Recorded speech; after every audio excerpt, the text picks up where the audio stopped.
Tuhan mati di dalam agama budaya. Jadi Tuhan yang mati itu ada namanya Osiris di Mesir. Tuhan itu mati mempersembahkan darahnya untuk menebus dosa. Agama Mesir kuno ada namanya Osiris. Ada lagi namanya Isis, ada. Tapi bukan Isis yang perang itu, bukan. Isis.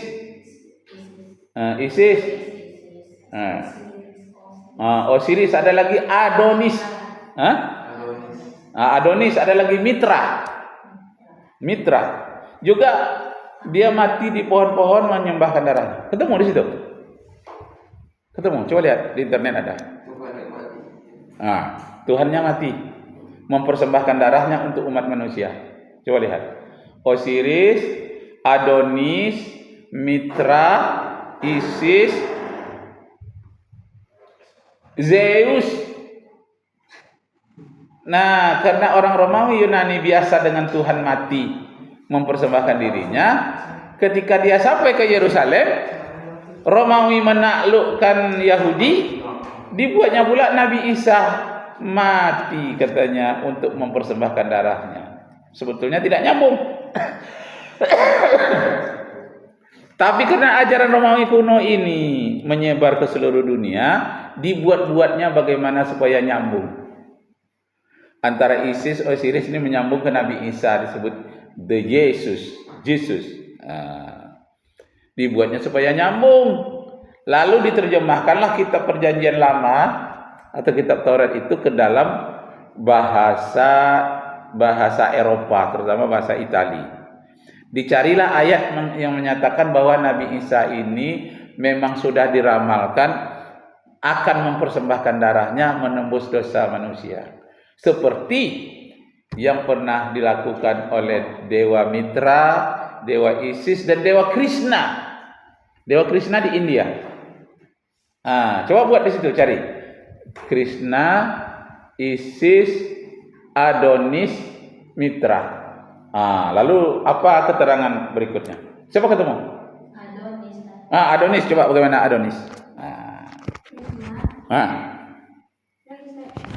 Krishna, Adonis,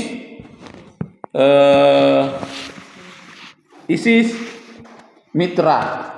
Coba. Yang ketemu tadi apa? Adonis. Bagaimana? Adonis itu mati bunuh diri di pohon jarum-jarum yang suci katanya.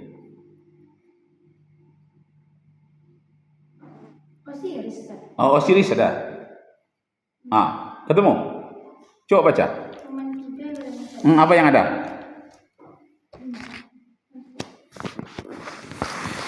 Apa katanya? Salah satu lah. Tidak harus semuanya. Apa yang ada?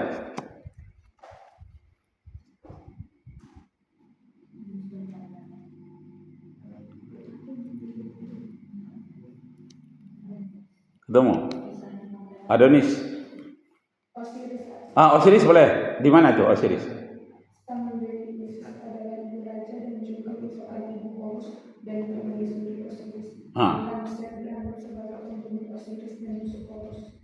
Itu aja. Masih ada yang lain lagi. Romi ketemu? Dewa Mitra katanya dewa matahari. Adonai sekarang dipakai namanya oleh Yahudi. Kalau dia menyebut Yahweh itu diganti dengan nama Adonai. Yahweh, YHWH itu adalah Tuhannya orang Mesir. Yang mati itu banyak. Tuhan yang mati apa? Ada kalau Hindu, Romawi kuno, Salafiyah, Samaria, Maudi banyak kan? Yang?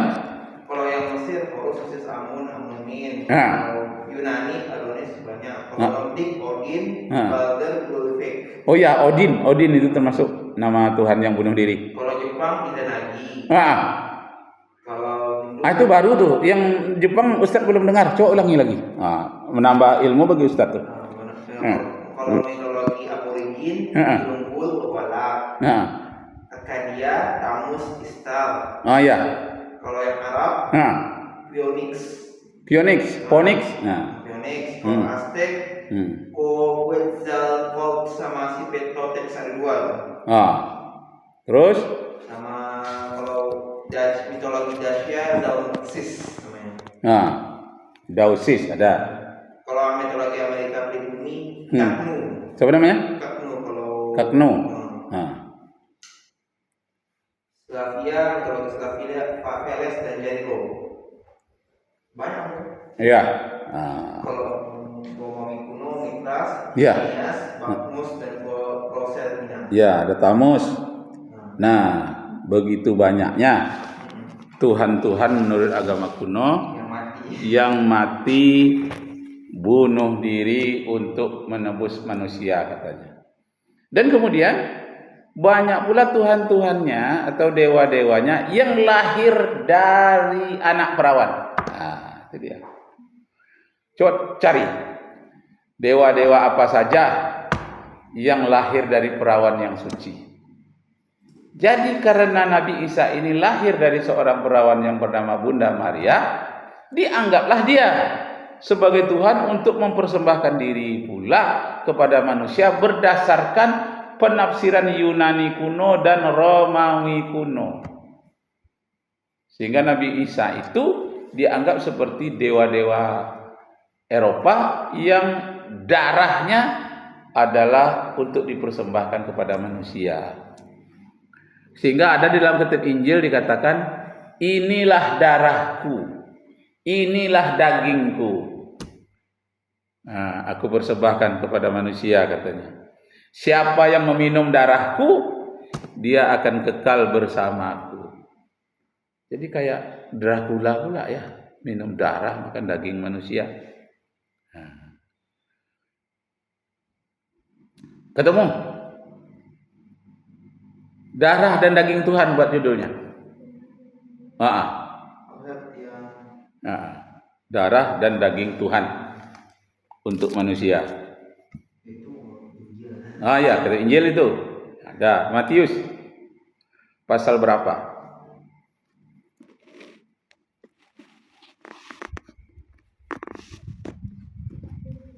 Kita Yohanes. Boleh. Pasal berapa? Pasal 6 ayat 23. Yang kuat sikit. Coba bunyinya apa? Pasal berapa? Bunyinya. Yohanes pasal 6 ayat 53. Pasal 6 ayat 53, silakan. Yang keras sikit.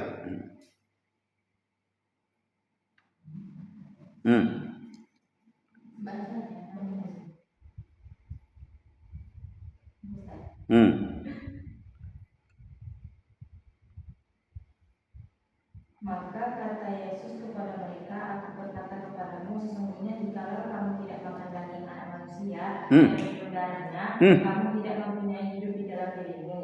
Barang siapa makan dagingku dan minum darahku, dia mempunyai hidup yang kekal, dan aku akan membangkitkan dia pada akhir zaman.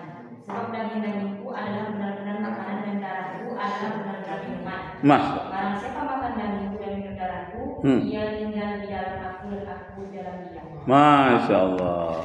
Itulah pengaruh mitologi Yunani, mitologi India yang Tuhannya katanya menjelma sebagai manusia, kemudian mati mempersembahkan darahnya untuk manusia. Nah, dalam Islam itu diharamkan.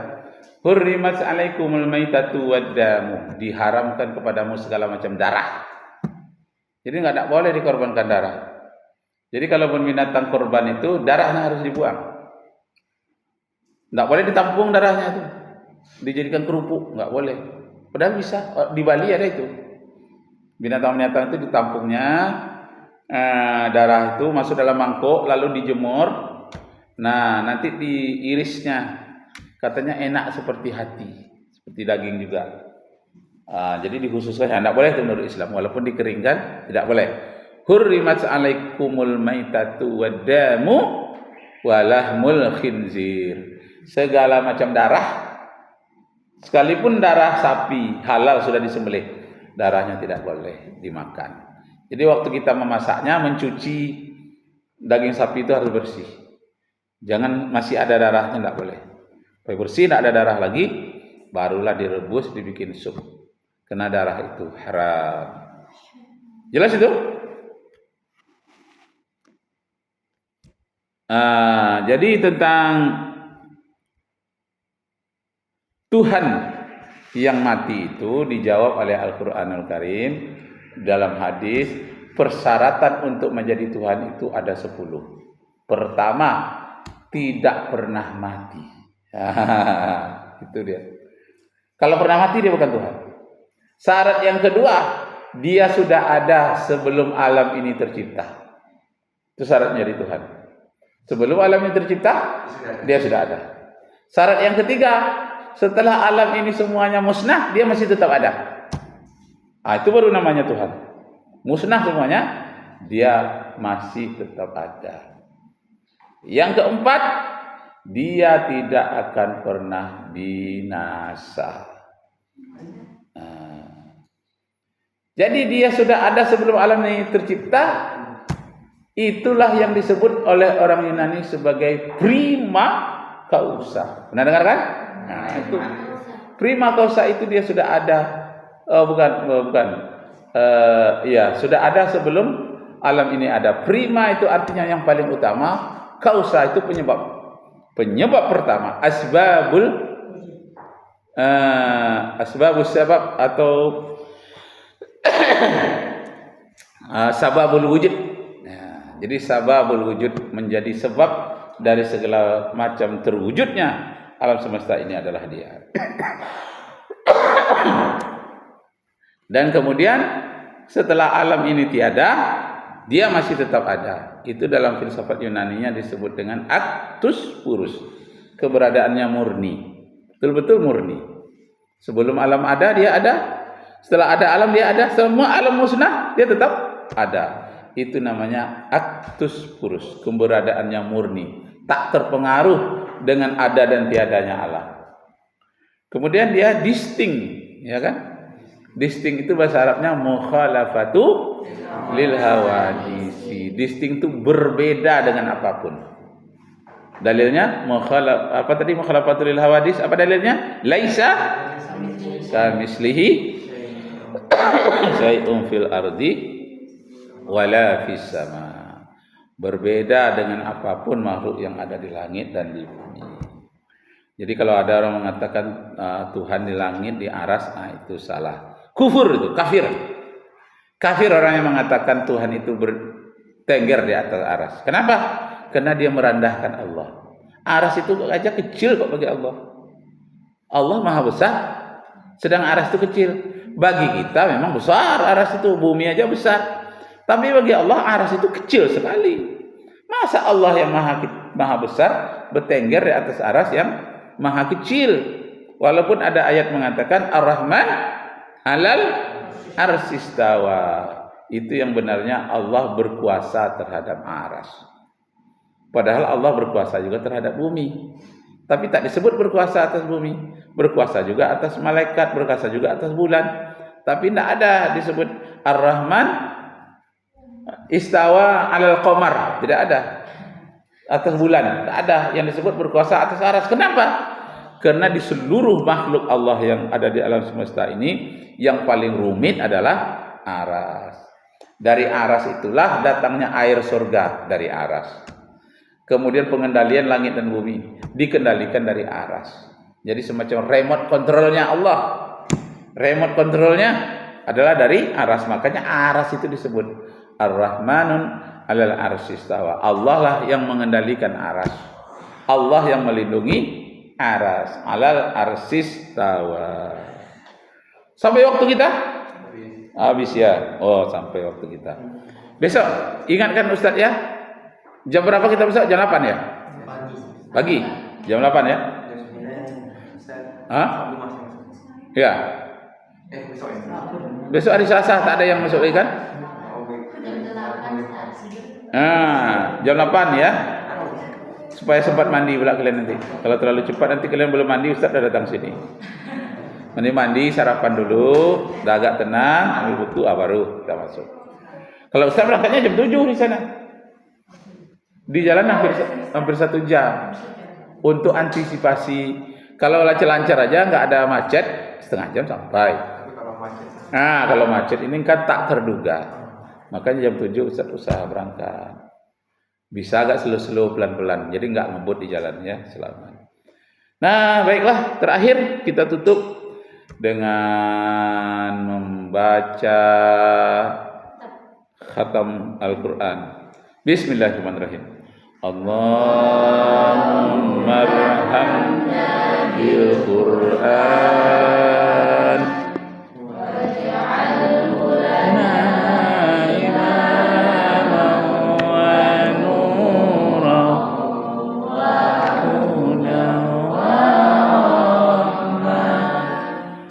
Allahumma akhirna minhu sina wa allimna minhu ma jahilna zukna tilawatahu ana al-layli wa nahar waj'alhu lana hujjatan ya rabbal alamin. Jadi hari Selasa kita tambah pelajaran sekali lagi. Hari Senin besok langsung ujian. Wabillahi taufiq wal hidayah. Wassalamualaikum warahmatullahi wabarakatuh.